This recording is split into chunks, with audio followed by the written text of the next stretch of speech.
Hey YouTube. So I wanted to do a video today on a topic that's really kind of challenging as an advocate. I think that the topic is how we frame what we want, what our goals are basically, when we advocate to others. So how we frame what the person's end goal ought to be in terms of adopting a vegan life. And it's a challenge because I think that there seems to be a lot of emphasis on this approach that what matters most is just going straight up vegan and like vegan. So, really taking it seriously and going 100% tomorrow. And that's what my takeaway is a lot of the times when I have discussions with other vegans and when I hear people speak on the subject who are in an advocative manner. And it's something that I advocate for. It certainly matters that we all go vegan, those of us who can. We all go vegan as soon as possible, and with the most emphasis on the ethics and how to maximize your ethical output and the good you can do through a vegan life. But I don't know if there's as much emphasis on like taking those steps towards the vegan life. I think a lot of emphasis seems to be on like going vegan tomorrow. That's kind of how I like to phrase it. And that's definitely meaningful and it should be highlighted. But I always try to follow that kind of message up with something about how consuming fewer animal products in general, is just a really great thing to do too. I really like to put the focus on how they don't have to be perfect, right? The people who are not vegan, who you want to make vegan, they don't have to be perfect in their approach. But they can, and they should do more. And more is definitely better. I think it's also just a better advocacy tactic as well. There's a lot of reasons why what I've called the Go Vegan Tomorrow approach may not be helpful for the cause of advocating for veganism. First, veganism is a radical lifestyle choice, and it really challenges a lot of the things that we do and the way that we think in society. So it isn't easy to get people to see the value of veganism, let alone make them change. And also, being vegan kind of makes you question deep and subtle things about how we treat animals. This is in terms of their well-being at farms and in zoos and aquariums, even on things like racetracks and more. It also kind of makes us question the care and the moral consideration that we give to animals.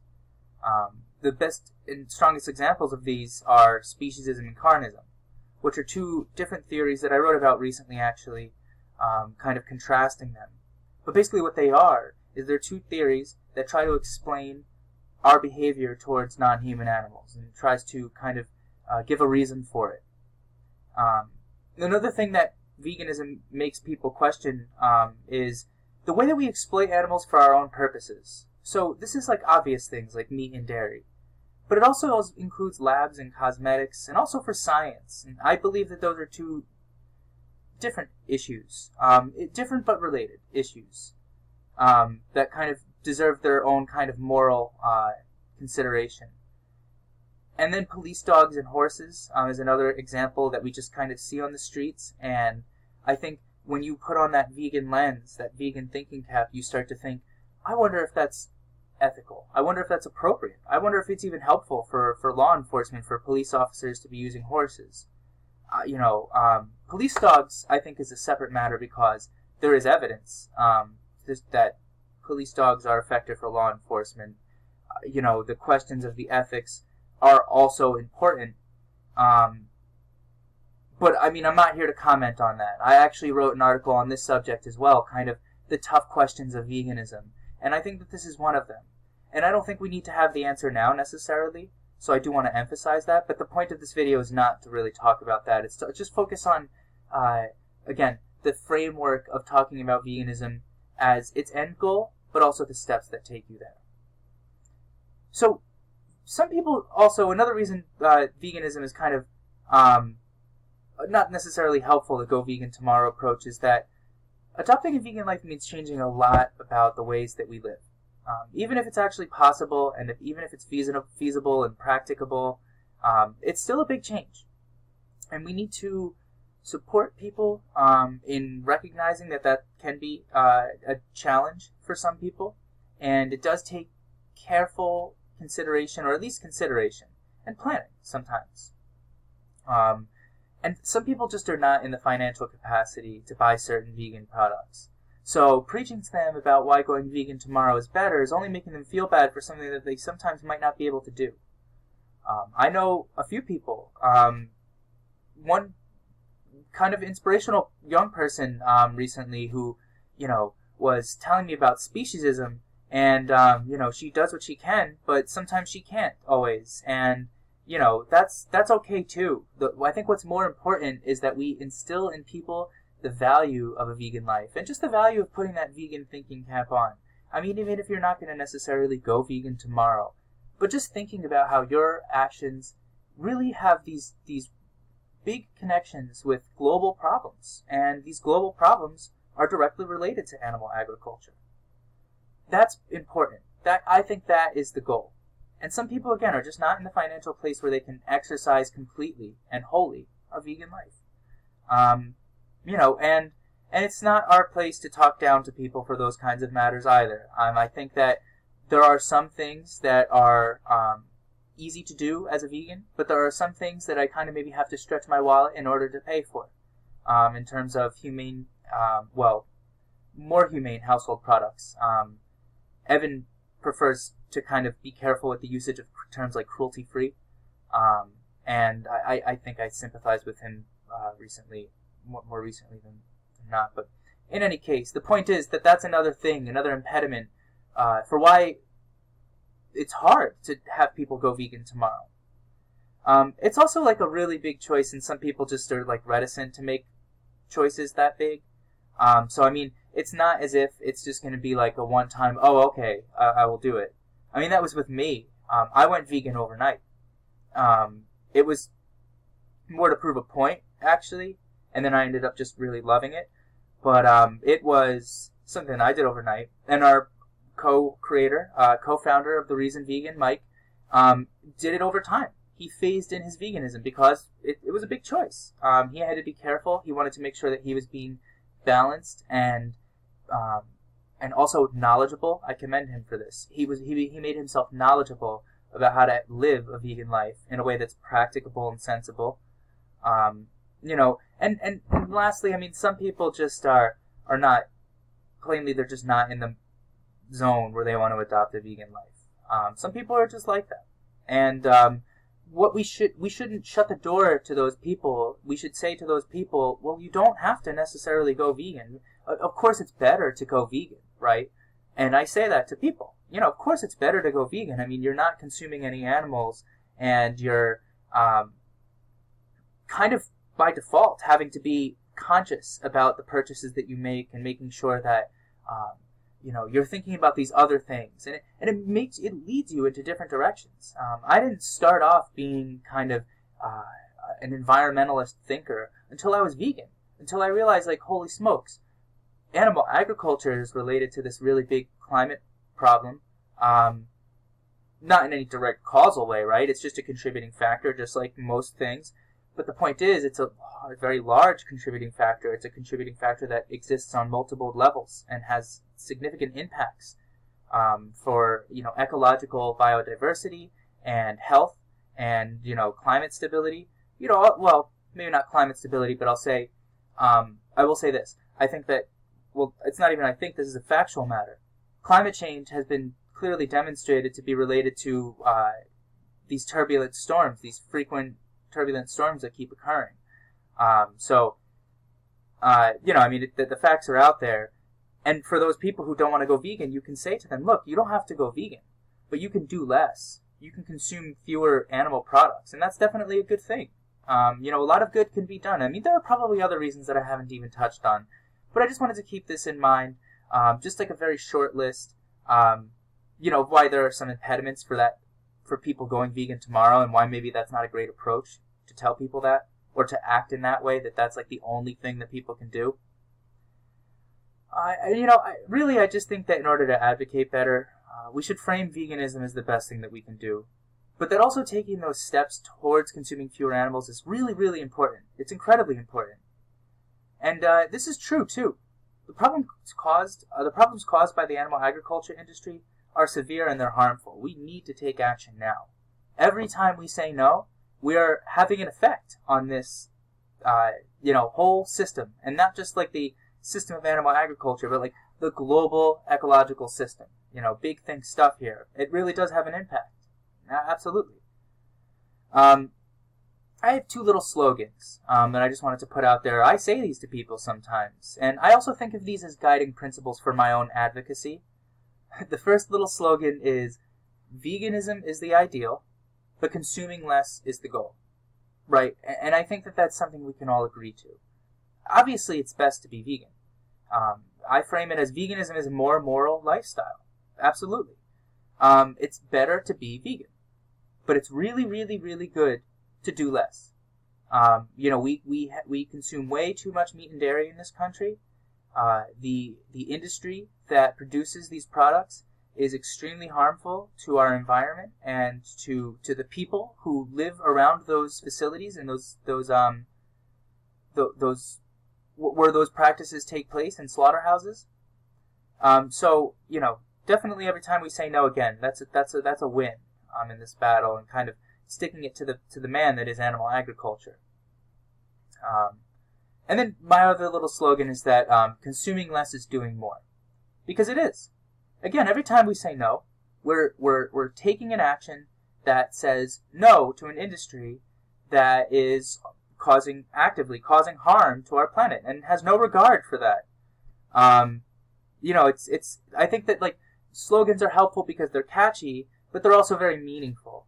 So these are two meaningful little lines that I like to put out there and think about, because it's true. Consuming less is doing more, and that doesn't mean consuming less isn't being vegan and isn't good enough. Consuming less is good. It's really good. Being vegan is better. Sure.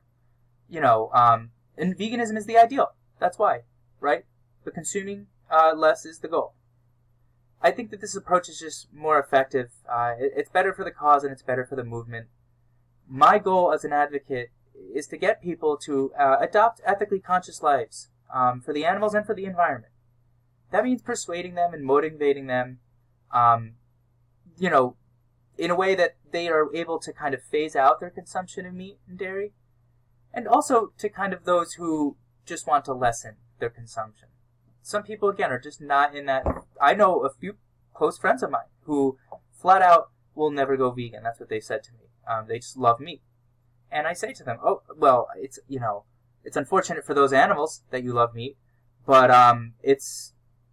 you can still do less. You can still enjoy, I don't even like using the word, but, get what you get out of consuming your meat. Just do less of it. It's harmful. It's actually really bad, the extent to which we eat meat in this country and consume dairy. It's really just a harmful thing. And I don't need to go into the statistics, right? This is another thing I did a video about recently as an advocate, and I want us all to I want to make a lesson of this also, is to say, the facts are out there, and to me, my position is that I don't actually have to be a whiz kid about statistics in order to make the case that veganism is better and that animal agriculture is incredibly bad. I think we all know in our head a different set of facts or statistics about what's wrong with animal agriculture and what's wrong with climate change and how those two are related. So that's an important thing for me as an advocate to say, look, the message is, or I should say, the truthfulness, the validity of this message is so strong and so compelling that I don't need to actually persuade you necessarily of the magnitude of these problems, because the magnitude of these problems is well known. I think that the difficulty is making people connect the dots between their actions and these problems, right? And that's my goal as an advocate, is to first get them to do that, and also just to persuade them and motivate them, both these people who want to phase it out, people who want to go vegan tomorrow, and there are those out there, and people who just want to lessen their consumption. All of those groups matter in this movement. There are positive effects from each time we say no. And I want as much people as saying no as possible. I also think that it's just kind of not amenable to human nature.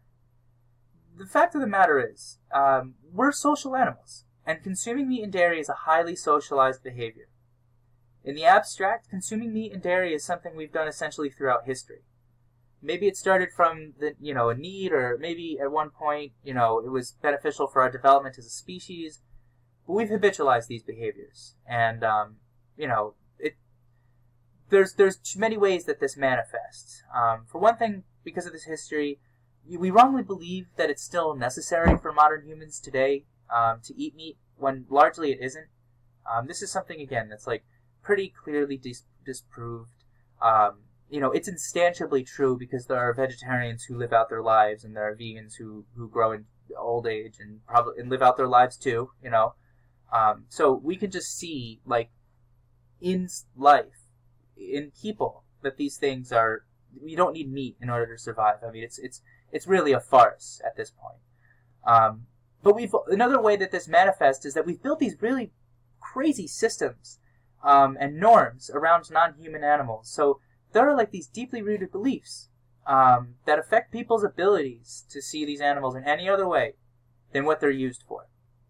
Like a small subset gets farmed, a small subset, becomes pets, and then there are others that are just like wild, or used for transportation is another subset. Those that are used for transportation of goods and for people, and they're all generally seen as tools, except for the wild ones. But all of these other subsets of animals are seen as tools for us to use for our own purposes, and it can really be hard to empathize and individualize them at that point, because it's so abstracted from them being, sentient creatures. That's another thing that you kind of have to, when you put the vegan thinking cap on and you see them through that lens, it's like, oh my gosh, what was I thinking? These are individuals, and they feel, and their feelings matter. But again, I mean, we built these systems around this, and people don't think, they don't apply those qualities to a horse-drawn carriage, things like that, right? Also, in practical, like down-to-earth terms, consuming meat and dairy is like literally a social activity. People have parties. They bring things to work.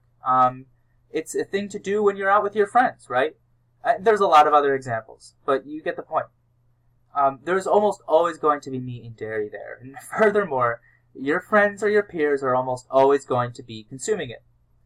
So there are some different pressures going on in this context that may challenge people's ability to maintain veganism. Of course, these can be overcome, right? But for some people, like, it takes times and it takes slip-ups. And there are some major changes in the way that we think and the way that we have to behave when adopting a vegan life. Like, what's implied with veganism takes people a lot of time to adapt to sometimes. I just mentioned slip-ups. I think that this is an important thing to keep in mind about the journey towards veganism. As a vegan, I slipped up when I first went vegan for the first little while. And I'm not afraid to say it. I still have strong values, and I still always appreciated the values of veganism. But when I first went vegan for the first few months, probably for the first few months, for the most part I was vegan, right? But like, there were times, I think I went to New York one time with my friend. I think these were the only times I've ever really copped out. But in any case, like, there were times where I remember when I was in New York, and I was with my friend, and we were going to a concert, and they were like dollar pizza slices, and he got some, so I got some, and I just wasn't thinking, and it was not a good thing to do, right? And I'm willing to admit that, but I did it, and I don't think it's an interesting discussion that maybe I'll do another video about, but my position on this is that, like, I don't think I have to wind the clock back or something, or that I'm not a vegan anymore, or that, like, my veganism is, like, less strong or something. Slip-ups were a way for me to kind of ease my way into it. Like, when I say I went vegan overnight, I pretty much, threw everything out, tried everything new, overnight, in terms of what I ate and consumed. It took me a little longer to do the deodorants and the household products and, everything else. But, in terms of what I ate and put into my body, I did that, like, overnight. I mean, sure, again, like, I had slip-ups. I think that's like a part of the transition to a vegan life, and we shouldn't put people in this mindset that doesn't exist or that's not okay. That's okay. We're humans. You know, we're not perfect. Humans are not perfect. We should give people the room to slip up and make mistakes and kind of go at a healthy and comfortable pace for them. Of course, it has to be a serious pace. When I had my slip-ups, veganism was always in my mind. It was always in my heart.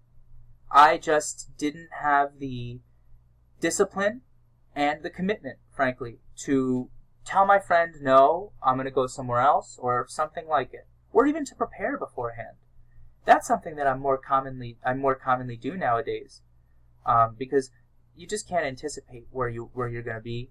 Sometimes you go to a place and it's not the best vegan place. You can only get salad and French fries and enjoy it well, I can enjoy French fries all the time, but you can only get salad so many times and enjoy it, right? So you prepare. But this is how people are. We're not perfect. You know, we go at a sloppy pace to get to where we need to be. And again, like my goal as an advocate, and I think all of our goals as advocates, is to just have as many people be vegan and consume less. Consume fewer animal products. That should be everyone's goal. I think we might agree on that collectively as a community. And if we're serious about that, and we want to create results, I think we should kind of like be open to that, and kind of mention that in our messaging. Because we should also, like, another thing is, you know, in terms of people being imperfect, and this is something that happens too. I've known quite a few people who are vegetarian who said that they just had an urge to get a burger. And sometimes people's urges get the better of them. And they didn't look back. They didn't try veganism or vegetarianism again. And I asked them why, and they said they kind of felt like they couldn't, because they turned their back on it. And I said to them, you know, you should try again. You know, the community misses you, and I don't think that they did, frankly. But I think that, like, part of that is on us as advocates, and maybe not. Maybe this is a stretch. But, like, I think on me, and maybe on us as advocates, to kind of create this culture where it's an open gate. You know, you don't have to shut the gate forever once you enter vegan land. We want you to stay. You know, it's a great place to be in vegan land, but if you leave vegan land, that's not great. But you're not like excommunicated. You're welcome back. We encourage everyone to do less. And if you don't want to move into vegan land completely, why don't you come once a month? Why don't you come once a week? Why don't you come 5 days a week or 6 days a week? And why don't you spend most of your time in vegan land? The point is, we want people in vegan land as much as possible, as many and for as long as possible. And of course, the ideal, veganism is the ideal. The ideal in terms of advocacy in the movement is that I want everyone to be vegan. Everyone who can be vegan should be vegan forever. Forever and ever and ever. But, you know, I mean, we want to be serious. So, you know, I think that, like, the approach is really that we should kind of be open to those kinds of, like, human qualities that might interact or impede that Go Vegan Tomorrow approach. So this is an approach that, like, I think is really just open and reaches the most people. And it's also firm. Now, this is a perspective that if you want to learn more about, check out a recent article by Evan. And it discusses this topic in a different way. This is something we try to do a lot on our website. We try to highlight this. It's kind of part of our voice in this chorus of advocates and change makers for veganism. If you support our work, please support us on Patreon at any level. Some of you, my loyal viewers, might notice I have a new webcam right here. And it's great. I really like it. And I had to make this investment. And it kind of, you know, wasn't nice for my wallet. I have student loans, and we also have many more investments that we want to make into the organization. And you can help us if you support our work by supporting us in doing this work. And just follow us on our website. You know, again, I mentioned a few articles that I wrote. I think that, like, generally we bring a unique perspective to the vegan cause, but I think that like my articles in particular, if I can give myself some chops here, I think my articles in particular kind of focused on the tactics of advocacy and the ways that we should frame veganism for others. And again, I mean, that's my interest, and Evan has his own interest, and Mike has his own interest, and we add to this collective discourse on veganism. I think that it's an important subject, probably one of the most important subjects of my life. So you can really see that in our website, and I encourage everyone to check it out. Also, stay here on YouTube. We also have Facebook, Twitter, and Instagram. And of course, like, share, and subscribe. Subscribe to the video. Like, share, subscribe, all that stuff. But most of all, stay tuned. And add to the discussion. Put something in the comments box. I think I've made a few claims here that I'm interested in hearing feedback on. So let me know what you think. Keep watching, and you all have a great day, night, and whatever time of the day it is where you are.